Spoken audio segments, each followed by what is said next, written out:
ABC malt ready பண்ணோம் 2 நாளைக்கு முன்னாடி. அது வெயில் சரியாக காயாததுனால காய வைக்கல. இன்றைக்கி காய வச்சுருக்கேன். இந்த ட்ரேயில் கொட்டி காய வச்சுட்டு இந்த கட்டி கட்டியாக இருக்கிறது எல்லாமே மிக்சியில் போட்டு அரைச்சி ஜலிச்சு ஆற வச்சு பேக் பண்ணிட வேண்டியதான். சூப்பராக ரெடி ஆகிருக்கு. அரைச்சி உங்களுக்கு பேக் பண்ணும் போது காமிக்கிறேன். ஏபிசி மால்ட்டு ரெடி ஆகிடுச்சு. வெயிலில் காய வச்சு வச்சுருந்தோம் காலையில். அதை எடுத்து இப்போது கட்டிகள் எல்லாமே மிக்சியில் போட்டு அரைச்சி ஜலிச்சு வச்சுட்டேன். இந்த மாதிரி மணலாக வந்துருச்சு. இதை ஆற வச்சுட்டு பேக்கிங் பண்ண வேண்டியதுதான்.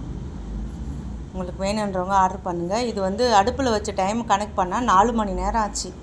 அடுப்புலேருந்து இறக்கிறதுக்கு வீட்டு கேஸில் செஞ்சதுனால. அதுக்கப்புறம் காய் சீவி துருவி அதெல்லாம் அரைச்சி பண்ணுறதுக்கு அதுக்கு 1 மணி நேரம் எடுத்து 5 to 5.5 மணி நேரம் ஆகுது இந்த ப்ராசஸ் முடியறதுக்கு.